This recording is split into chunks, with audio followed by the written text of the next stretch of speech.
now, going to my province, I would like to ask if in the province of Negros Oriental, have the shares been released or delivered? Yes, Your Honor. Mr. Chair. Okay. Now, Mr. Chairman, during the last hearing, or the last two hearings, I requested for some documents, but I think there was, a lapse in communication. I don't know which of these documents have been asked for or which have not been no, not only submitted, because how can they submit if we did not ask for it officially? Now, to reiterate, Mr. Chairman, these are the documents I would want submitted again. List of quarry permits issued in Negros Oriental for the years 2015, 16, and 17. Number 2, total volume of extracted aggregates, sand, gravel, and others for same years 15, 16, and 17. Number 3, income derived from quarry operations. Then number 4, document from district engineers on how much volume, you asked this from the district engineers, not from the provincial government, how much volume of aggregates have been used in total for projects passing through the DPWH, again, for the years 15, 16, and 17.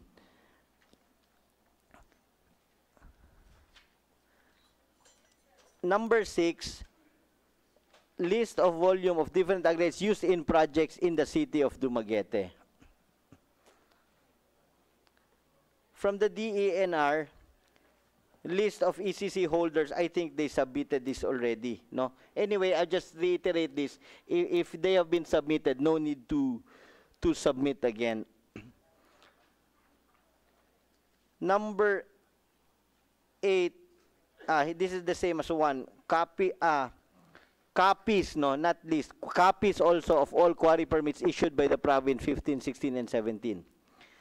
Number 9, I'd like to ask from BIR to submit tax payments of all quarry operators of Negros Oriental, especially taxes pertaining to their quarry operations.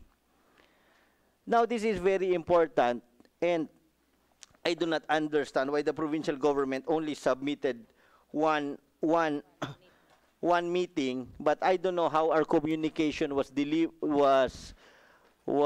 written.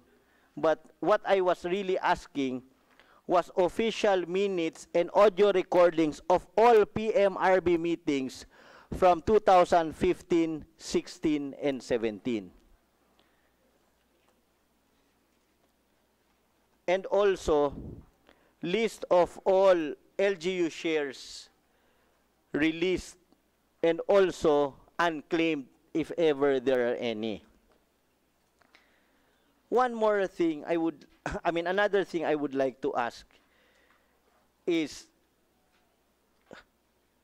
on record, were PMRB meetings conducted regularly in the province of Negros Oriental?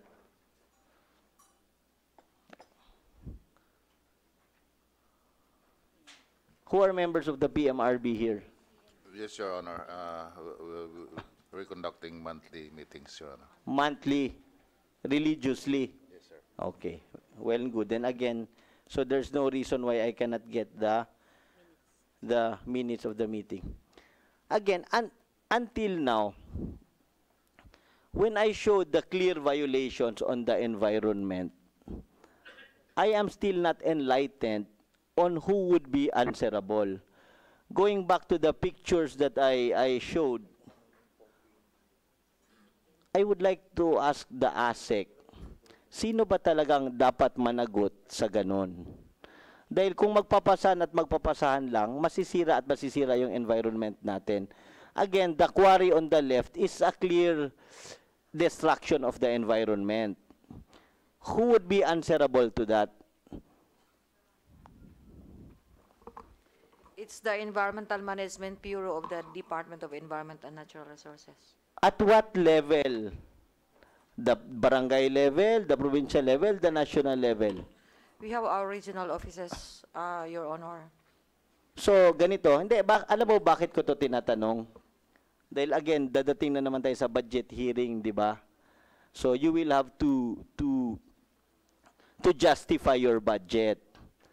So, the question I will be asking you is how will you justify your budget of protecting the environment when I see clear violations of the environment and nobody is responsible?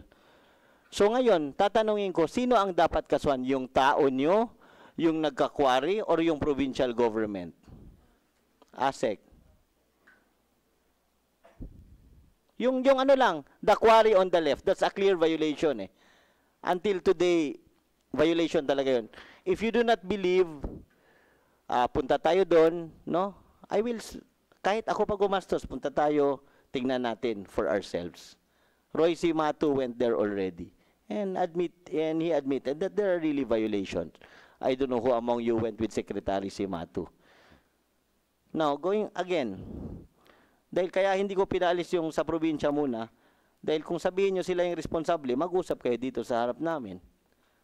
Ngayon, sino, again, those are, you admit those are violations, right?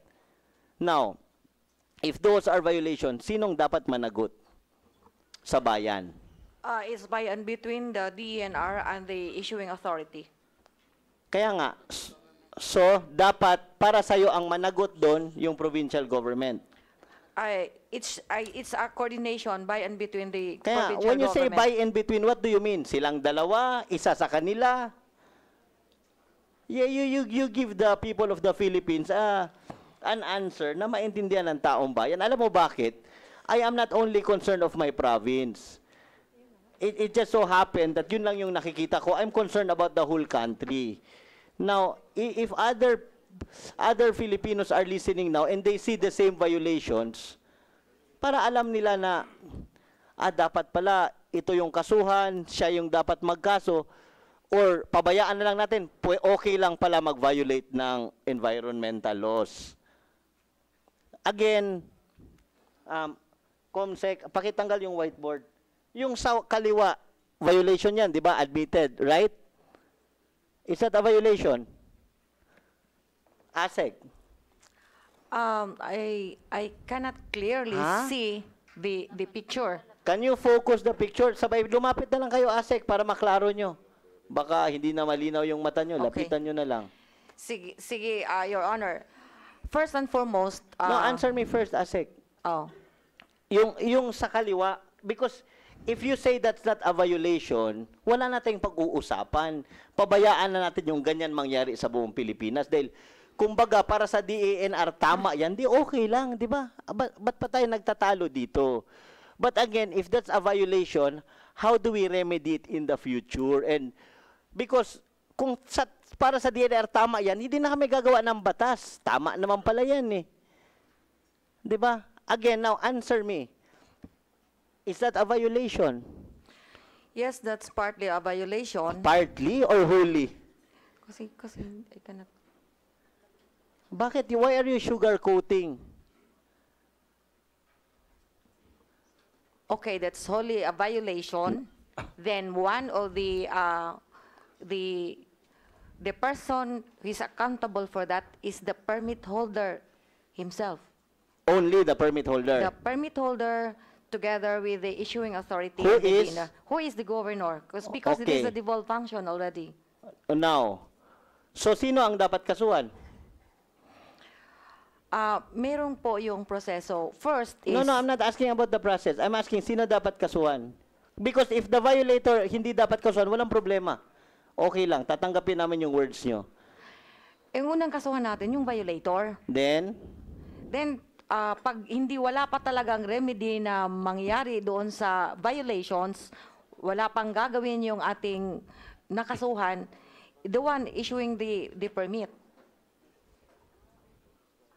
so ngayon, anong timeline ibibigay mo? Because everybody, most people here in Congress are witness that I've been talking about this for the last more than 1 year. And I haven't seen anybody jailed. I haven't seen anybody charged administratively. Are you also liable? No. Just a question. Does the liability end in the province, the region, or it also goes up to the head office? Can you answer my question? First, the liability rests with the operator, then the local government involved, then up to the supervising office. Okay. Again, when will you file cases against violators? Can I have a timeline? Because the COMSEC here is even telling me, hiningi na namin yan last time. And you promised to file cases. Can I have the copy of the cases you have filed? Which cases you have not filed yet since the time we talked here until today? We will submit, Your Honor. Have you filed any since Since the last time we talked? Since the last time we talked, we have not filed. But Huh? before we talk, we have already filed No, two. no, no. I'm talking about since the last time we talked. Since the last time, we have not yet. We have not yet. Yes. Are you filing cases? According to the lawyers conducting the investigation report, they are now on the finalization to determine the corresponding case that will be filed against the violators. When will that timeline end? Or what is your timeline for finalization? 10 years? 100 years? 2 days? According to the lawyer I have just talked this morning before coming to this committee hearing, by next week they can already finalize the report. So from there, they can now determine what corresponding case that will be filed against the violators. Against the violators. Who is this lawyer? Are you talking about Yusek Adobo? No, it's not the undersecretary. It's the director of the legal services. Di ba meron kayong legal sa DENR? Yes po. Is this lawyer you're talking about part of the legal of DENR? Yes po. So he's being paid by people's money. Is it that correct? No idea po. So wala siyang sweldo? No idea? So pro bono siya nagtatrabaho sa gobyerno natin? He is an organic also of the No. department. Wag kayong... He's working with the That's why. department. So is he paid by government or people's Yes, money? Your Honor. Ba't sabi mo kanina, hindi mo alam? Wag nyo kami bubulahin dito. You're under oath, ma'am. You know why I'm asking? Because again, your budget emanates from Congress. And again, I don't want to give budget which will go to waste. Again, for the record, is this lawyer paid by the government or people's money? It's being paid by the government. Okay. So again, can you call your lawyer now and give me a proper timeline on when you can file cases deadline? Because again, if you keep on telling me that we are in the process of finalization, wala pa ring mangyayari. Dahil last time, you promised you will file cases before end of May. Sa bagay, ano pang... here. Can I read the minutes, Mr. Chairman? Anyway, Representative Teves, I think Governor do you still have any question to Yes, address Mr. Chairman, because I will I will ask if he is amenable to what the DENR is saying, that they are equally Okay, liable. Okay. Yeah, but before that,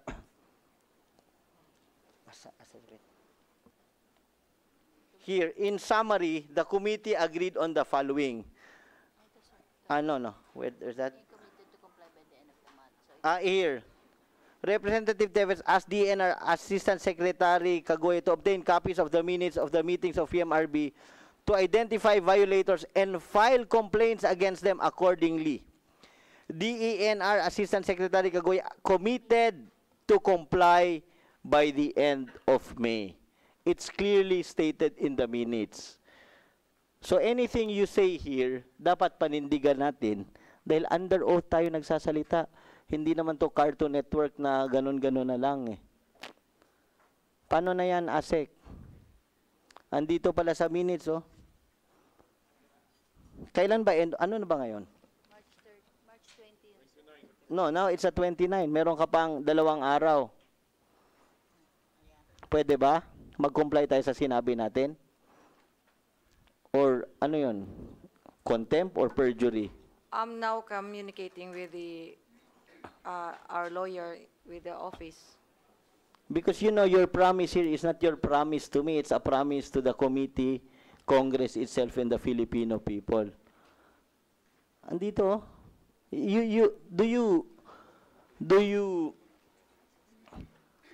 Do you confirm that you promised this? Actually, Your Honor, I have submitted already the list of those who were having the minutes of the meeting, but only the special orders I submitted together with the transmittal, but the minutes of the meeting is still left with our office. But we have already the minutes of the meeting. No. of the PMRB. File complaints against them accordingly, and you promise to comply by the end of May. Do you confirm that you promise in this committee? Dahil kung hindi, paboran na natin tong minutes. Mali yata to eh. Mali yung minutes ng Congress. ASEC. Mali yung minutes ng Congress.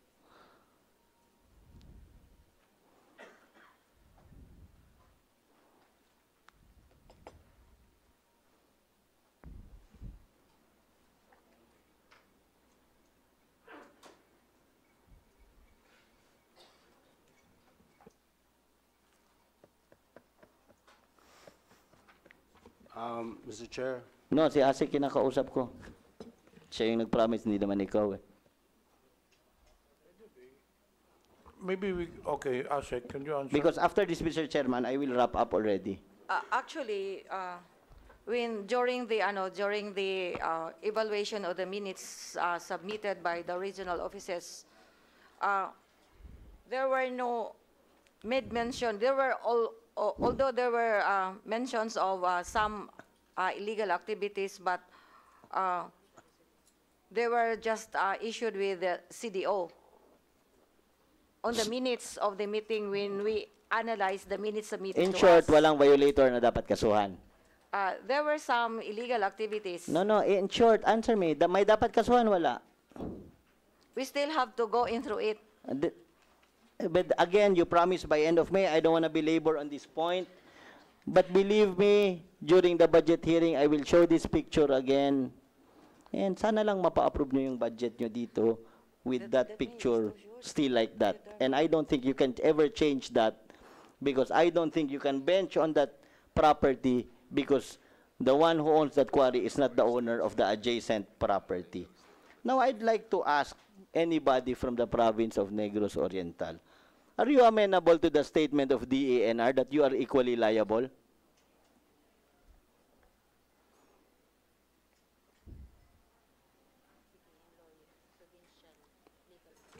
Mr. Chair, Just answer me yes or no. If you are amenable to the statement that the LGU is as liable as the operator. I completely disagree to that wrong statement of the good lady from the DNR because prosecution talks of a person who has violated.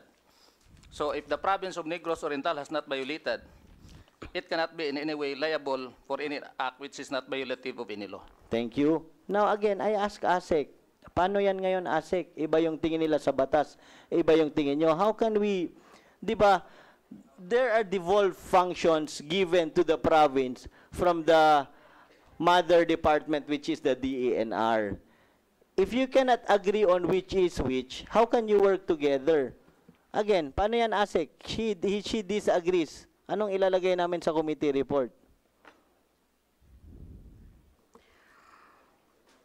If we are now talking here of the liability.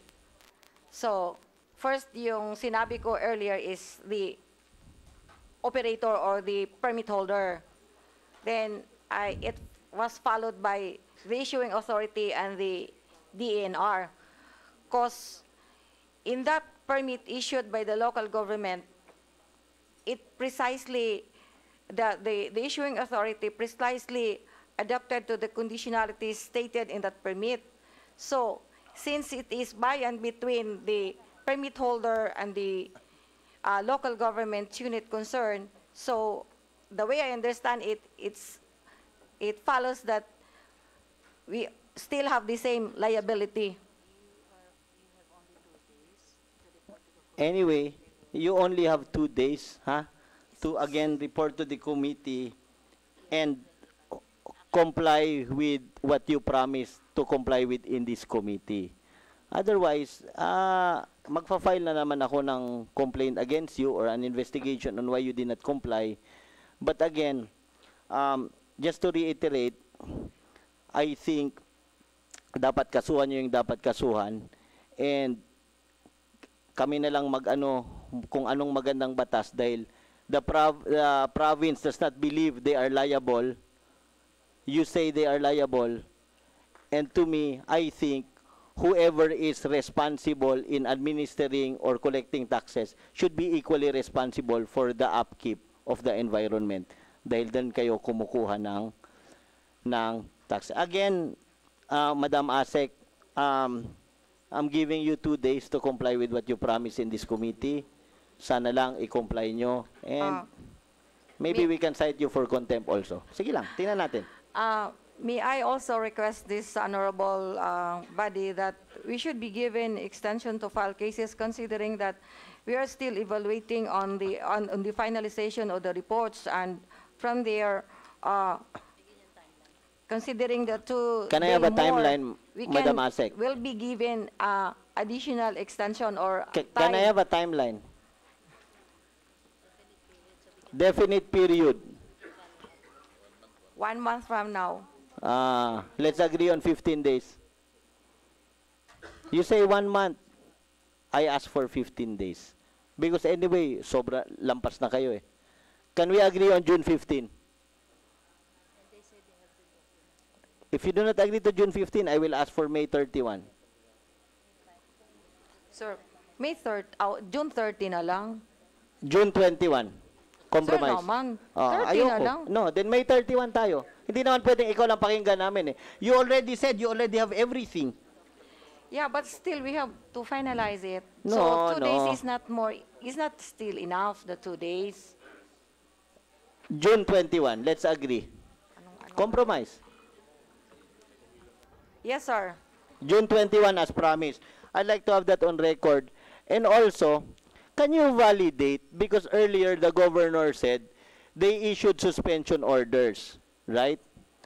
I would like to ask Grifalde, when they issued suspension orders, was there a physical stoppage of the operation, or there were just orders on paper but the operations continued? And again, I will remind you that you are on record, because if those dates I have pictures of that there were operations and people say it has stopped, then mag-uusap tayo ulit. Thank you. The question is given to me, and I would again inform this august body that my presence here is not through coercion, but by my representation, I am telling the truth. And I would like to again emphasize that all what we have been saying is the truth. And if the question was regarding the Suspension order. suspension order of the governor, I would like to make clarification on where was that issued, because there's so many sand and gravel quarry in the province. No, sa ano lang tayo, sa Looc, sir. Looc, Ilok. So, Was there ever when that since- suspension order was issued, my Since- question is, since, was there a real stoppage in the so, operation? For my part, sir, so that I may be relieved of this obligation, because I am now, and now the Penro, I am now relegated to a lower position since February 23, 2018. Ever since I was involved as monitoring team of the operation in Looc, there is no stoppage. That's what I'm trying to drive at, Mr. Chairman, that even if the governor said he issued a stoppage order, there was no physical stoppage. That leads me to another question to the ASEC again. Is it enough that the LGU issues a stoppage order and without a physical stoppage, there is still continued environmental destruction? Who is now responsible?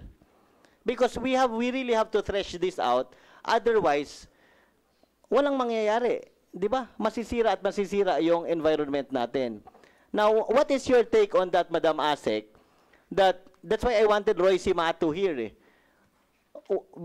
Sorry, ikaw yung pinakamataas dito, ikaw yung mananagot. What is your take on that? That the provincial government is saying they issued a suspension order. But, hindi naman tumigil yung operation. Sino ba dapat tumigil nun physically? Dapat ba ang provincial government manghuli or dapat kayo manghuli? Because that's a question that has been lingering in my mind since day one of this. Dahil nagtutulakan kung sinong dapat manghuli. Can I have an answer? Yes, sir. Ang dapat kasing manghuli niyan, it should be by the DNR, regardless kung who is the office concerned, basta DNR siya, together with the province. So, yun na nga, in the previous hearing, I remember that hindi po lang kami ang pwedeng magtrabaho ng stoppage ng any illegal activity, kundi it should be in partnership with the local government unit concerned. Kaya nga, again, now there is a statement from Grefalde that operations never ceased. And I am also witness to that. In fact, I have pictures. I don't know if I have pictures of exact dates on the stoppage order dates that there were still operations. But again, it is very clear, and also through the pictures which we can never negate, that operations continue, violations continue. Again, sino ang dapat managot? Kayo, provincial government? Because, to make it short, who is remiss now? ASEC, who is remiss? Opisina nyo or opisina ng province or both? Both. So you admit now that you are both remiss. Kasi sir, yung some of the DNR issuing authority is already devolved to the local government units. So the liability with the permit holders and the issuing authorities. So since there is no compliance on the actual stoppage in the area, so there we have to make some review. Why is it that there was no actual suspension in the ground? Is it because of the governor or is it because of the DNR officials doing something? That's why. So it should be also investigated why there was no actual suspension despite the suspension order issued by our governor. Now, So we have to take note of that and saka kailangang investigahan.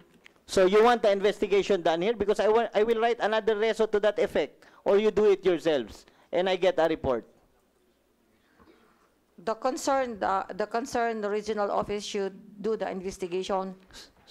When do I get the report on that investigation? Because otherwise, I will write another reso investigating that specific issue. Can I have an answer on when I get a report on why there was no physical stoppage of the operations?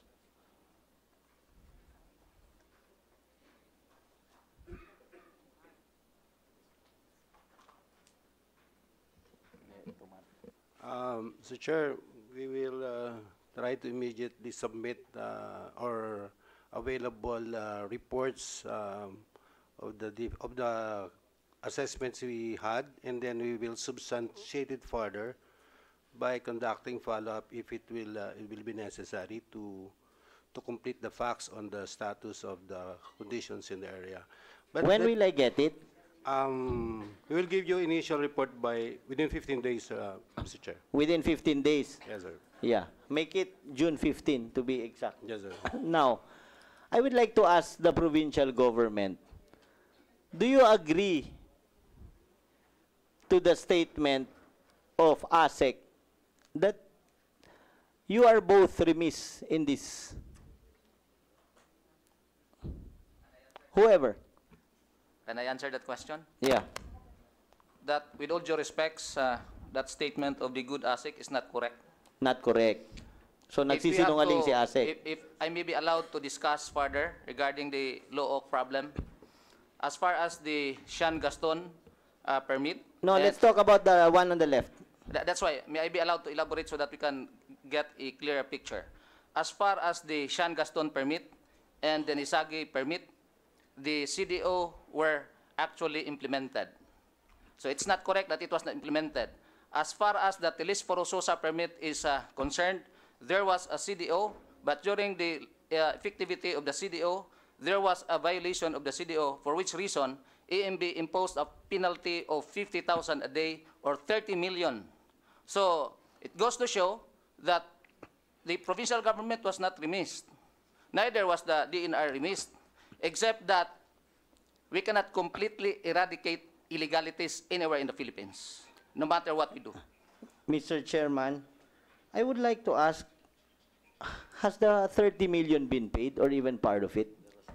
We got a copy of the order imposing the penalty of 30 million, and we got information that the actual operator of the quarry area has asked for a motion for reconsideration, the resolution of which we have yet to know. Mr. Chairman, a question.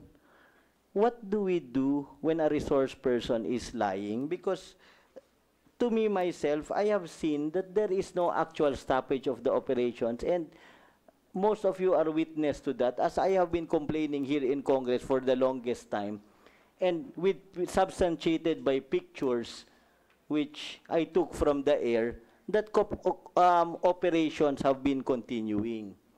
And I think the gentleman here is lying when he said that actual operations have been, there was an actual stoppage. I'd like to be enlightened on what we do when our resource persons here do not tell the truth. Can we charge them for contempt or perjury, We will or have let them be? to verify first whether Yes. there is truth to the accusation. At this point in time, we have to further investigate whether there was really stoppage. We cannot just say that he's lying or he's telling the truth because we have no actual facts. Kailang puntahan talaga natin, probably we should get affidavits, we should get, there should be a proper evidence whether the resource person was really lying. We cannot just accuse him that he is lying without any factual evidence. Mr. Chairman, Yeah. may I Mr. interject? Chairman, if okay I may with the- continue. If okay with the Yeah. gentleman. Anyway, Mr. Chairman, thank you for allowing me. The DNR Assistant Secretary has promised to submit report within 15 days. So I think we can take off from that, Mr. Yeah, Chairman. I was also saying, I was also in line with that. I was also gonna say that stick to that line of thought. But ang sa akin lang, Mr. Chairman, the only reason why I said lying, because I don't think pictures lie. And I've shown videos and pictures here for the longest time. And it's contrary to what he has been saying. So, kung mas paniniwalaan yung salita kaysa sa picture, then be it, no? But sa akin lang, I have shown pictures here, and I think the COMSEC, the secretariat of this committee is witness to how many pictures I have given them with regards to these operations. Anyway, for now, I think that's all, Mr. Chairman, and I hope cases will be filed against those accountable. Sana wag na tayo umabot sa oras ng budget hearing, and as promised, gawin nyo na. Thank you very much, Mr. Chairman. Do you still have further questions to Governor Digamo? No more, Mr. Chairman. Okay, Governor Digamo is excused considering that he has a flight. Before we proceed the deliberation on House Resolution 1505, we will take up the predetermination of deliberation of House Resolution number 1664. So therefore, the chair will now, for the meantime, suspend deliberations on House Resolution 1505. This will only take a few minutes. So deliberation, Permission to leave. yes, Governor Digamo, thank you for coming. So House Resolution 1505, deliberation on this resolution is hereby suspended and so ordered. Representative Anthony Bravo is now recognized. Thank you, Mr. Chairman. This House Resolution number 1664, a resolution directing the Committee on Good Government and Public Accountability as lead committee, joined with the Committee on Energy to conduct an inquiry in aid of legislation on the manner by which the Department of Energy grants licenses, permits, and guidelines for the construction of solar and hydroelectric energy projects, Mr. Chairman. This is to look into whether or not the Department of Energy and its attached agency concerned with the construction of solar and hydroelectric energy projects are in compliance with the following laws. Republic Act number 67638, known as Department of Energy Act of 1992. Republic Act number 9513, otherwise known as Renewable Energy Act of 2008. Republic Act 9485, known as Anti-Red Tape Act of 2007. And, Mr. Chairman, whether or not the DOE is in compliance to its own Department Circular number 2009-07-0011, which provides for the guidelines governing transparent and competitive system. May I inform the resource persons that we will resume after the predetermination deliberation. So, ano lang sila, stay put. So, please continue. Thank you, Mr. Chairman. So, as I made mention a while ago, the committee to look into whether or not the Department of Energy is in compliance to its own issued memorandum circular or Department Circular number 2009-07-0011, which provides for the guidelines governing a transparent and competitive system of awarding renewable energy service contracts and providing for the registration process of renewable energy developers. Mr. Chairman, the Department of Energy is hurled with different several controversies. It's been alleged that the DOE, through its Renewable Energy Management Bureau, has been remiss in its duties to properly implement policies, plans, and programs related to accelerated development, transformation, utilization, and commercialization of renewable energy resources and technologies. It should be noted, Mr. Chairman, that the charter of the DOE, it is mandated that under the REMB, or Renewable Energy Management Bureau, in each stage of registration process for renewable energy developers will take a maximum of 45 days only. The other controversies confronting the department, Mr. Chairman, is that there were anomalies in the award of renewable energy services contract by REMB. Representative Bravo will take up the details during the deliberation of the resolution. Can you put it into motion that we take cognizance of the said resolution? Mr. Chairman, motion? Yes. May I move that we take cognizance of House Resolution number 1664 and calendar it for hearing. A second, Mr. Chairman. Any objection? There being none, this committee takes cognizance of, takes jurisdiction over House Resolution number 1664. Mr. Chairman. Deliberation on House Resolution number 1505 is hereby resumed. Mr. Chairman, before we resume, I would like to, for the record, that I be allowed to submit on a later date a list of resource persons to be invited, including documents to be submitted before this committee. Please submit to this committee the list of resource persons that we will invite once our session resumes, and the agencies that needs to submit the documents and the documents that are required before the scheduled hearing.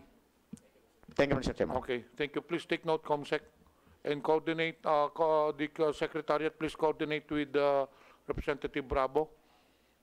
We now resume the deliberation on House 1505. So, do you have Representative Vergara?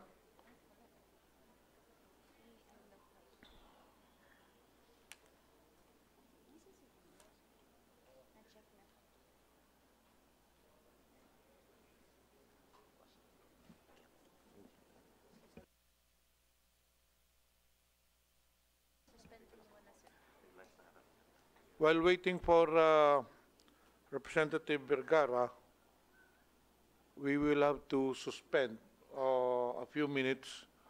So hearing is hereby suspended for a few minutes. May I request the resource persons to please stay in the conference room because I believe that Representative Vergara he still has several questions to ask with regards to the quarry operations in Nueva Ecija. But we hope that we could terminate these proceedings. We have already conducted several hearings, and if there will be no more questions from other committee members. Representative Bordado? Yes, Mr. Chairman. Given the ramifications of this series of hearings, as pointed out by the Honorable Teves, pang national ang level nito, can we request the DNR or any of the concerned departments to provide us with a listing of all the provinces with quarrying activities? Is that possible, Mr. Chairman? That is possible, but that will be voluminous, and actually the subject matter of this House resolution concerns only 4 provinces, no? Nueva Ecija, Negros Oriental, Cebu Province, and Catanduanes.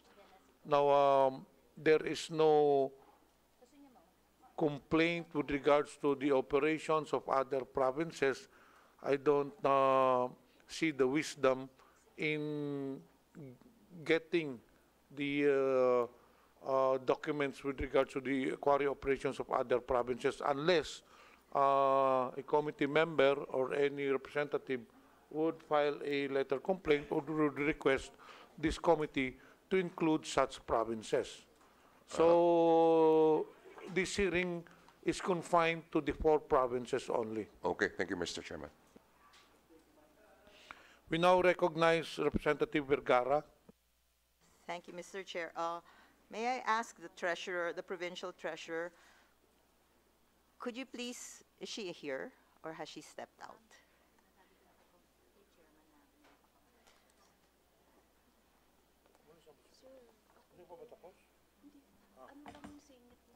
While waiting for her, is there someone here from the EMB, from Region 3, Director Claudio, or her representative?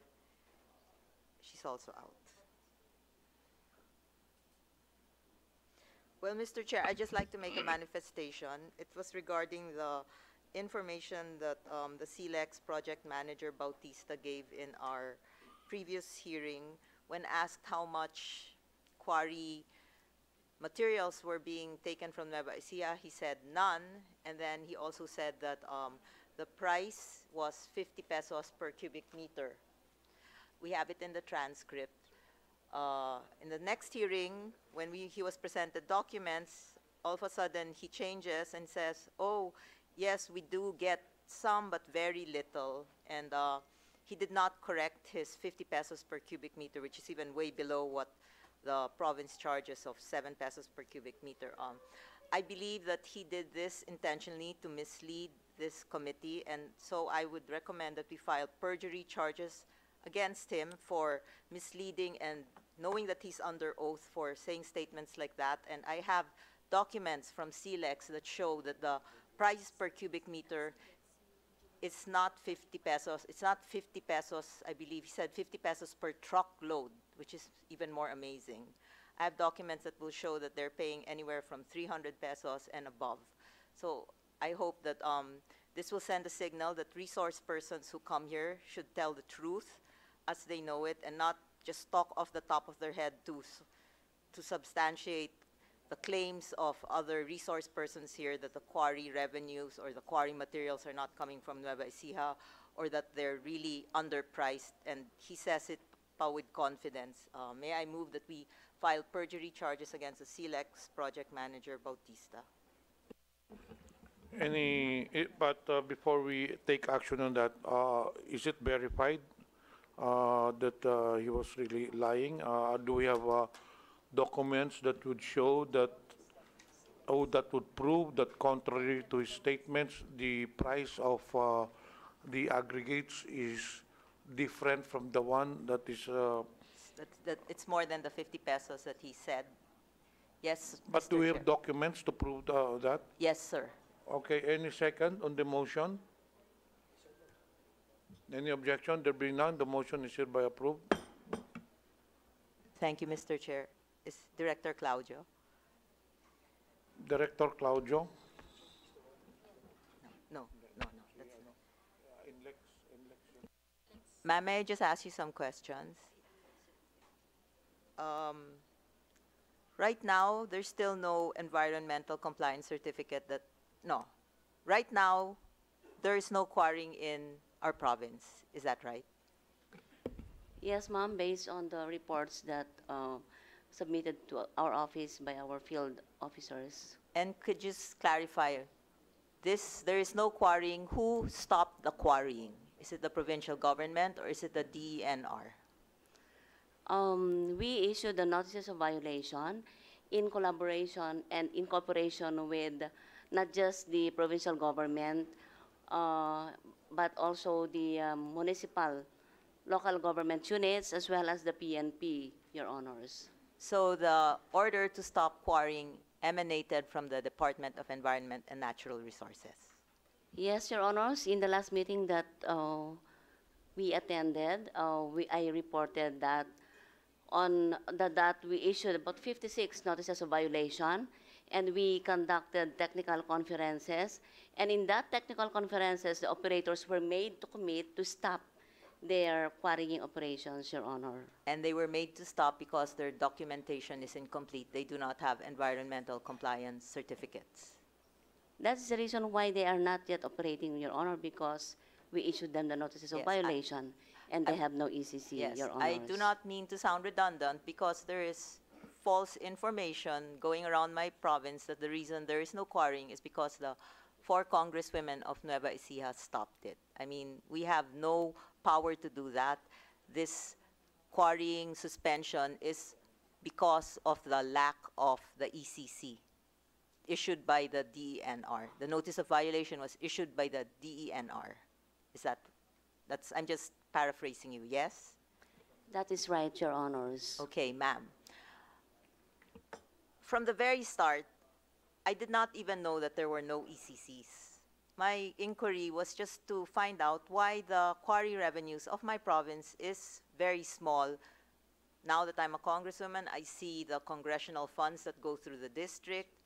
And time and time again, we've said for a province that has over 6 billion in congressional funds, there are 4 districts, 3.9 million in tax on sand and gravel is minuscule. It just, as we proceeded, we just found out no one has ECCs. Then we go on, we found out the PMRB is not functioning.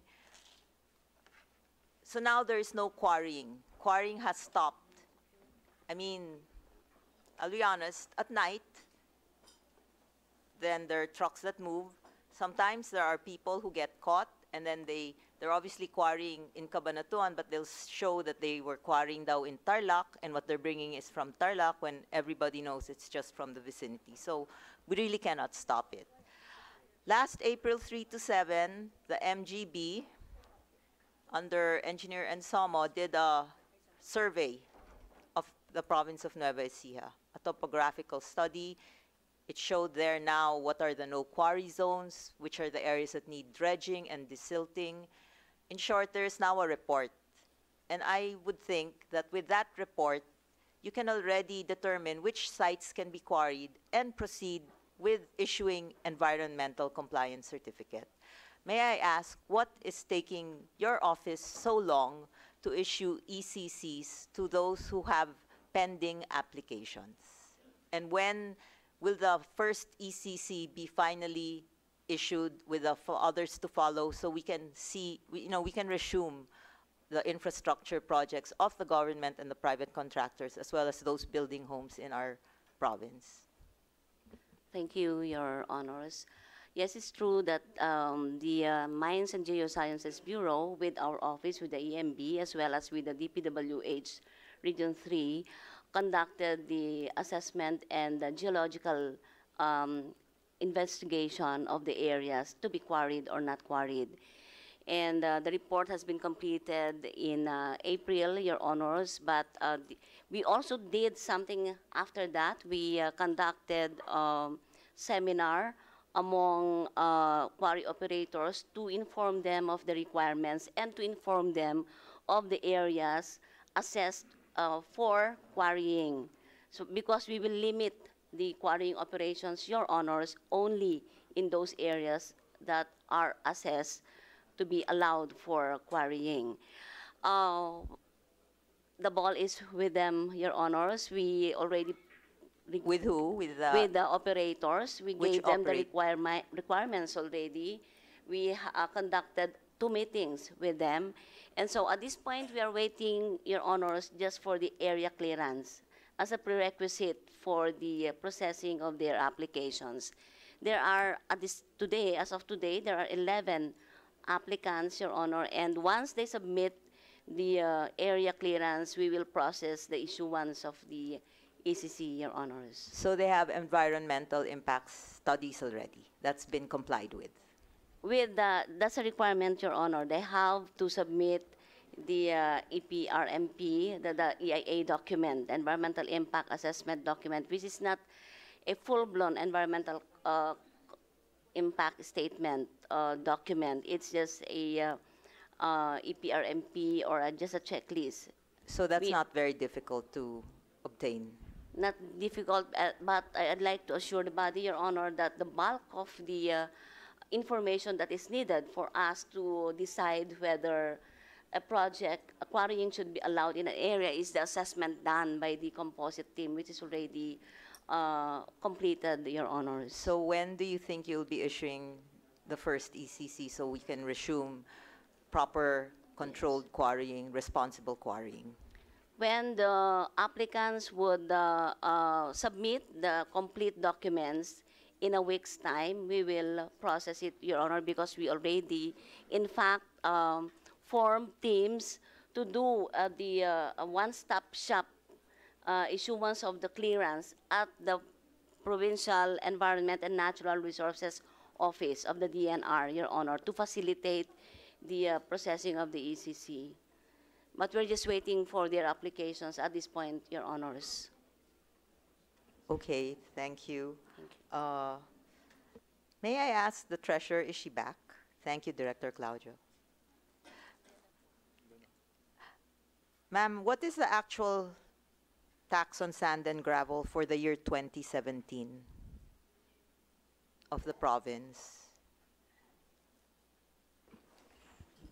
The total, sorry, ma'am. The total tax on sand and gravel in 2017 is 5,330,657.34, Your Honor. That That's represents the 30% share of the province. This is the, yes, Or Your Honor. that's already the 30%. Yes, or that's the total amount and we have to take 30% from it. No, this is tax, Your Honor, gross So- tax on So sand. gross. Yes. So can you give me what's the 30% share of the province? The 30% share of the province in 2017 is 1,599,197.20. I'm sorry, you're going so fast. 1,599,000. 1,599,197.20. Okay, that's for the entire province. So it's not really too different from your 2016, which is around 1.16 million. Yes, Your Honor. What is your budget estimate for 2018? Or do you have a figure now? As of now, what is your actual tax on sand and gravel first quarter of 2018? Would you have that amount? I don't have the figure here, yes, Your Honor. Do you have Yes. the estimate for 2018? 2018 is... Your estimate, not the actual.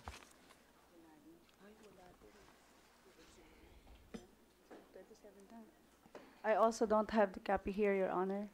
Can we just request for submission? Yes, Your Honor, I will submit. So we'd like the estimate and the actual. You can use your cutoff point April 30, 2018 for the actual, and the estimate, of course, will just be the budgetary Yes, Your figure Honor. you used. Yes, Your Honor. So you never answered the other question I had about your tax on sand and gravel as reflected in your books.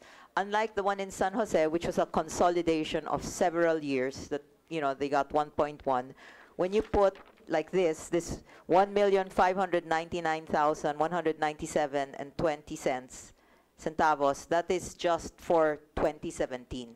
That's not a consolidation.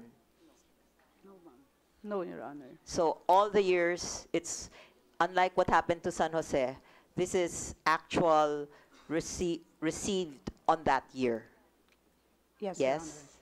Yes. Yes, Your Honor. Okay.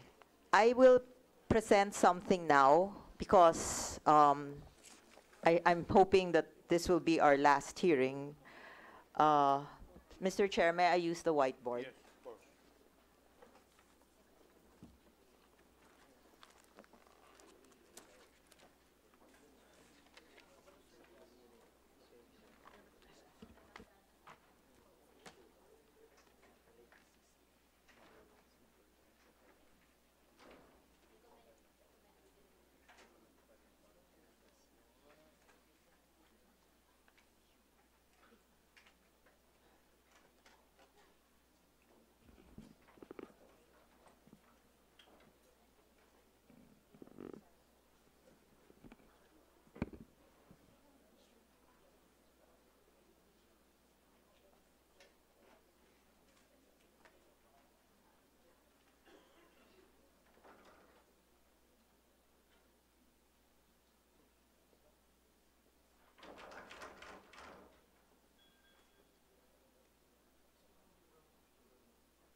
So, Mr. Chair, I got hold of 1 year's worth of hauling slips from a quarry operator.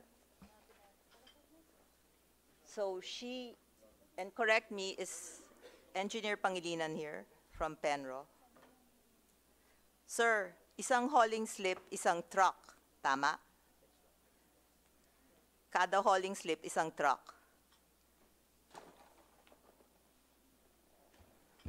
Yes, Your Honor.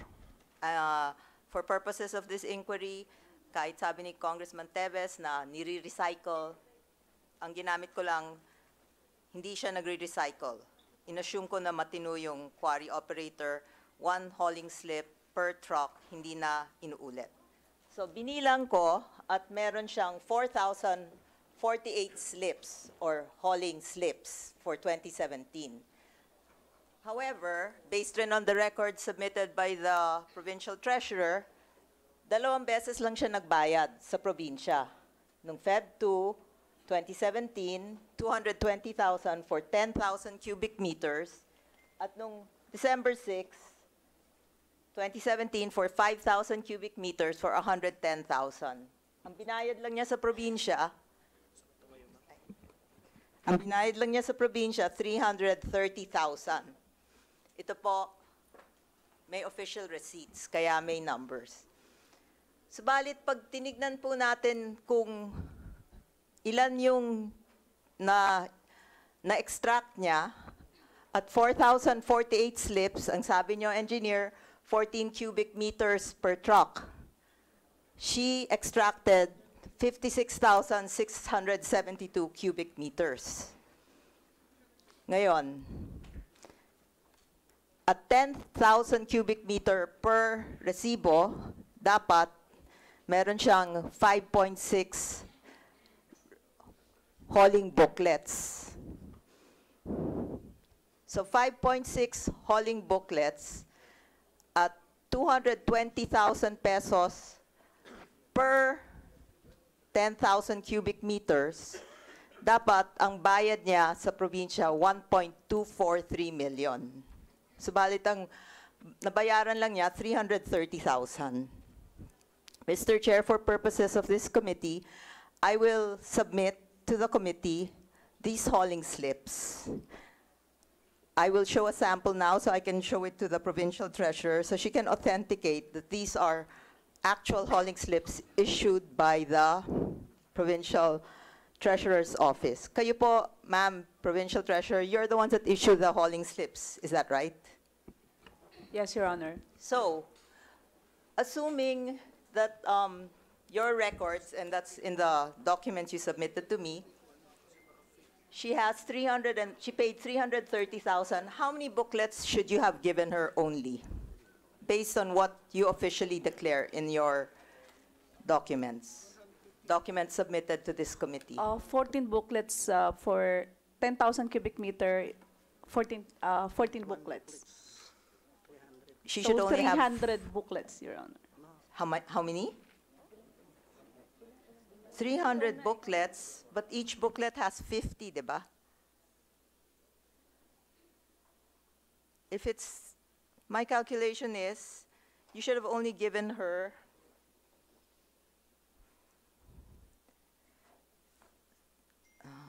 excuse me.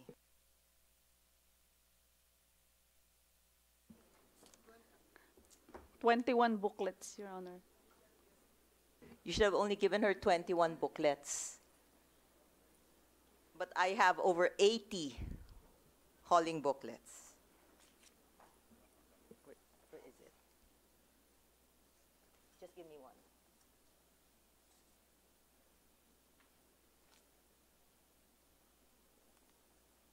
Here. This is your booklets, right? I will check my record, Your Honor. See, Yes, I will check it. Treasurer? Yes, Your Honor. the only page missing here is the first page. And it says here, the original copy should be for the hauler, the duplicate should be for the permittee, the triplicate should be for you, the provincial treasurer. That's why I'm hoping you can submit your hauling slips. The fourth is for the penro, the fifth is for the barangay, and the sixth goes to the city or municipality to track how much the sharing should be. Mr. Chair, I have an affidavit from this quarry operator that these documents and these figures that I have presented to this committee are legitimate. I will submit that also to the committee. Thank you, Mr. Chair.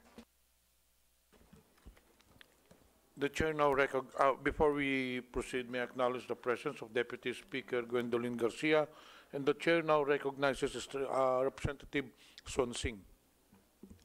Mr. Chair, thank you very much. I would like to reconcile. This was my question in the previous hearing. So I would like to reconcile, Mr. Chair, the statement of Governor Oyi that there is a opposing provision to that effect. The Local Government Code, which is Republic Act 7160, and the Mining Act, which is covered by CDAW 2010-21.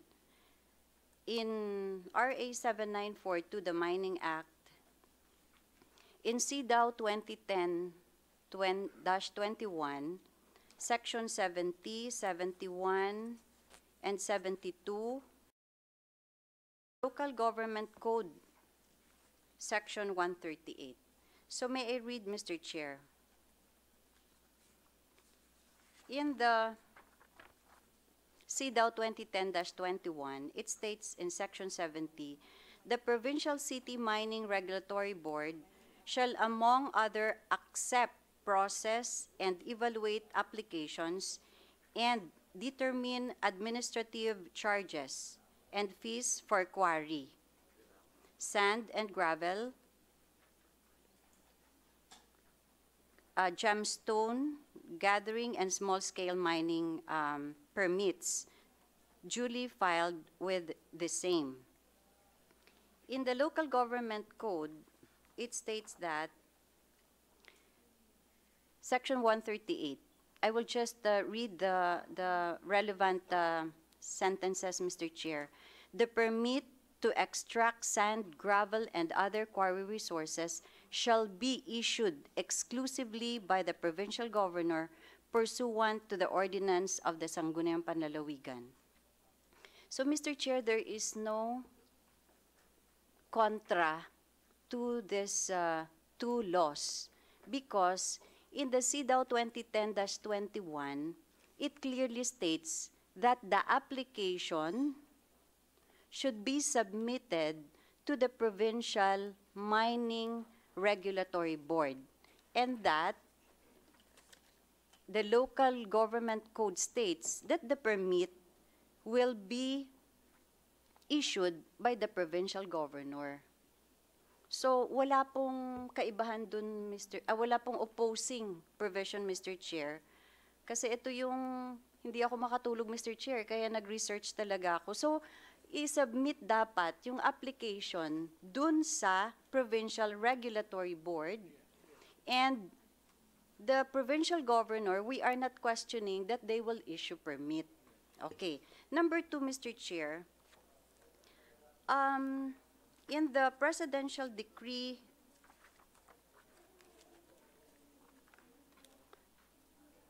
1586, it states that in Section 4, no person, partnership, or corporation shall undertake or operate any such declared environmentally critical project or area without first securing an environmental compliance certificate issued by the President or his duly authorized representative. In this case, Mr. Chair, it's the DENR. Now, the governor stated that they have a resolution. I have a copy here, Mr. Chair, of the provincial resolution, resolution number 402, series of 2002. And it states that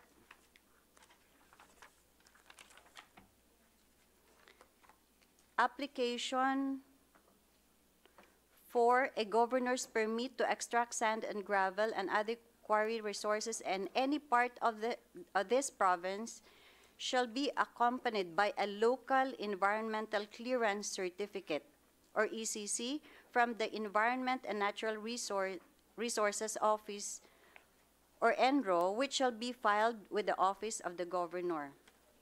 But Executive Order number 79, series of 2012,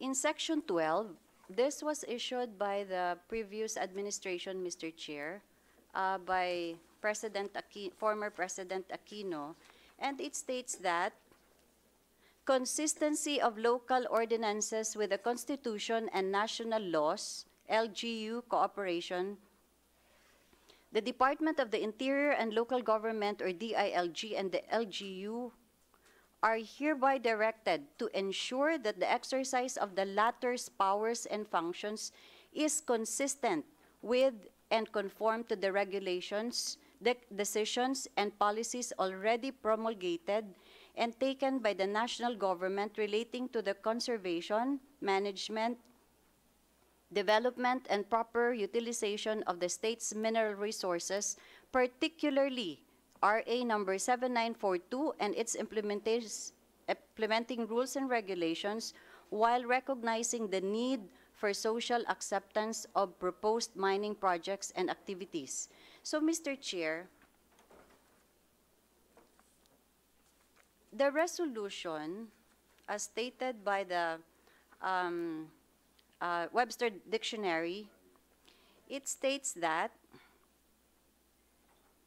it is a formal expression of opinion, will, or intent voted by an official body or assembled group. So, Mr. Chair, I hope I am interpreting the law, the executive order, and the CEDAW correctly, where sinasabi nga dito, if there is a opposing provisions, ang sinasabi lang is dapat sumunod ang LGU to the law, which is the Mining Act. Ang sinasabi lang is dapat ang ECC should come from DENR. So kahit may resolution ang province of Nueva Ecija, they should follow what is written in the presidential decree 1586. So, Mr. Chair, yung sa akin lang dito, just to resolve this, I would like to request the provincial government to follow what is in the law, na dapat ang ECC ay hindi local issuance, but it should come from the DENR. So I just would like to emphasize, Mr. Chair, just to help this committee, na wala naman sigurong problema if the application will be submitted to the Provincial Mining Regulatory Board, and that the issuance of the permit should come from the provincial governor, and that the ECC should come from DANR, Mr. Chair. Thank you, Mr. Chair. Yes, actually, that is the normal process. May I be- Attorney O'Malley. May we allowed to explain? The seeming conflict is not with the law. The seeming conflict arises from the interpretation of the law. When DNR issued administrative order, which is actually the implementing rules and regulation of the law, what they failed to do is to separate Section 43 and 46. Yung pong batas, Section 43 in particular, provides the process where the PMRB will take its jurisdiction. Section 46 is but a reiteration of the local government code, in particular, the penultimate portion of Section 138. Yung parehong batas is no problem. When the DNR started to interpret, to come up with implementing rules and regulation, ang ginawa po ng DNR, pinagsama niya yung proseso ng 43 and 46. There lies the conflict. As we know, wala hong problema ron sa ECC because the ECC ng DNR is based on a presidential decree way back in 1978. And we have no problem with that. Except that it is already established, even in a Supreme Court decision, in Cagayan versus Lara, the court states that compliance with the national requirement does not, the LGU or any permittee for that matter, should also comply with the local requirement. As in this case, way back in 2003, the provincial government issued an ordinance requiring the issuance of a local ECC. Hindi naman po ibig sabihin that the local ECC replaces yung ECC. It is but an additional requirement. Perusal